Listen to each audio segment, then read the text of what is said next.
thin as a silver penny, that he might have lived to come down. But there was no help for it. There he was, and there he must stay. At last he had to give his word of honor not to come again till the 4 years were out, which the smith has spoken of, and then the smith said, "Very well, now you may come down." So when the time was up, the devil came again to fetch the smith. "You're ready now, of course," said he. "You've had time enough to hammer the head of that nail, I should think."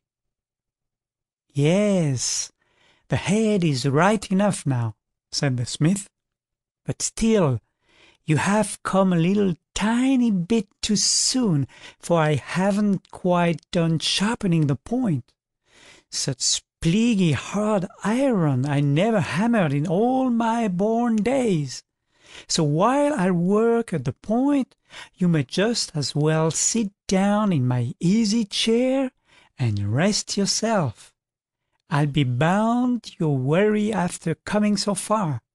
"Thank you kindly," said the devil, and down he plumped into the easy chair.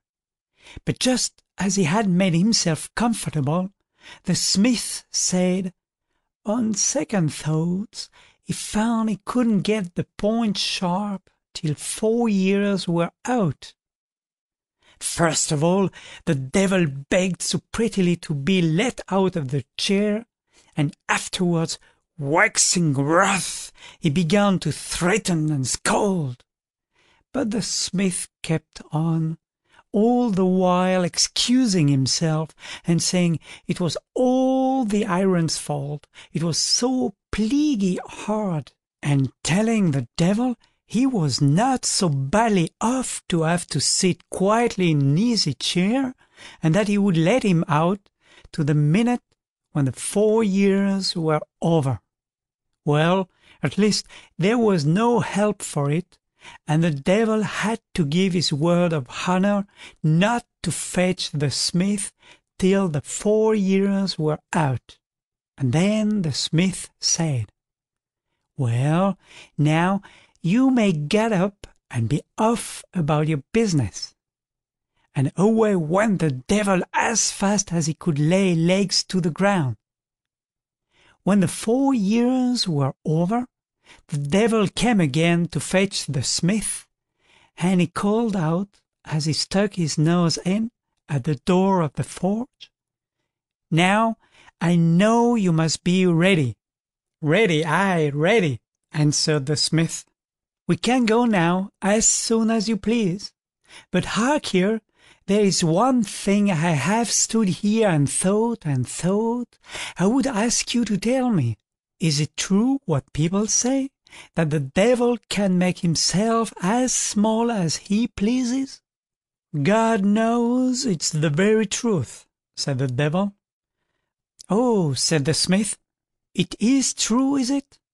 Then I wish you would just be so good as to creep into this steel purse of mine, and see whether it is sound at the bottom, for to tell you the truth, I'm afraid my travelling money will drop out." "With all my heart," said the devil, who made himself small in a trice and crept into the purse. But he was scarce in when the smith snapped to the clasp. "Yes," called out the devil inside the purse, "it's right and tight everywhere." "Very good," said the smith.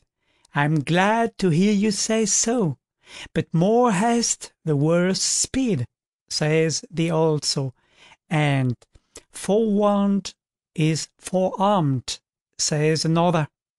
So I'll just weld these links a little together, just for safety's sake." And with that he laid the purse in the furnace, and made it red hot. "Oh, oh!" screamed the devil. "Are you mad? Don't you know I'm inside the purse?" "Yes, I do," said the smith, "but I can't help you, for another old saw says, one must strike while the iron is hot." And as he said this, he took up his sledgehammer, laid the purse on the anvil, and let fly at it as hard as he could. "Ow, ow, ow!" bellowed the devil inside the purse. "Dear friend, do let me out, and I'll never come near you again." "Very well," said the smith. "Now I think the links are pretty well welded, and you may come out." So he unclasped the purse, and away went the devil in such a hurry that he didn't once look behind him. Now, some time after, it came across the smith's mind that he had done a silly thing in making the devil his enemy, for he said to himself, "If, as is like enough, they won't have me in the kingdom of heaven, I shall be in danger of being houseless, since I've fallen out with him who rules over hell." So he made up his mind it would be best to try to get either into hell or heaven, and to try at once rather than to put it off any longer, so that he might know how things really stood. Then he threw his sledgehammer over his shoulder and set off. When he had gone a good bit of the way, he came to a place where two roads met, and where the path to the kingdom of heaven parts from the path that leads to hell, and here he overtook a tailor who was pelting along with his goose in his hand. "Good day," said the smith. "Whither are you off to?" "To the kingdom of heaven," said the tailor, "if I can only get into it. But whither are you going yourself?" "Oh, our ways don't run together," said the smith, "for I have made up my mind to try first in hell, as the devil and I know something of one another from old times." So they bade one another good-bye, and each went his way. But the smith was a stout, strong man, and got over the ground far faster than the tailor, and so it wasn't long before he stood at the gates of hell. Then he called the watch, and bade him go and tell the devil there was someone outside who wished to speak a word with him. "Go out," said the devil to the watch, "and ask him who is."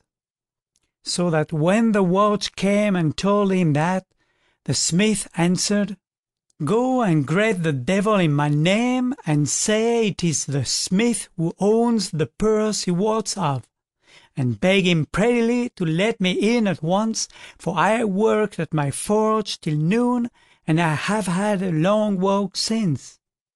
But when the devil heard who it was, he charged the watch to go back and locked up all the 9 locks of the gates of hell. "And besides," he said, "you may as well put on a padlock, for if he only once gets in, he'll turn hell topsy-turvy." "Well," said the smith to himself, when he saw them busy bolting up the gates, "there's no lodging to be got here, that's plain, so I may as well try my luck in the kingdom of heaven." And with that he turned round and went back till he reached the crossroads, and then he went along the path the tailor had taken. And now, as he was cross at having gone backwards and forwards so far for no good, he strode along with all his might, and reached the gate of heaven just as St. Peter was opening it a very little, just enough to let the half-starved tailor slip in.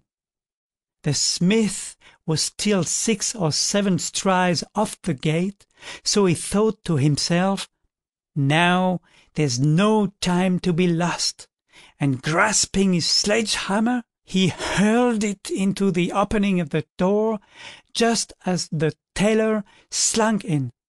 And if the smith didn't get in then, when the door was ajar, well, I don't know what has become of him. End of section 23.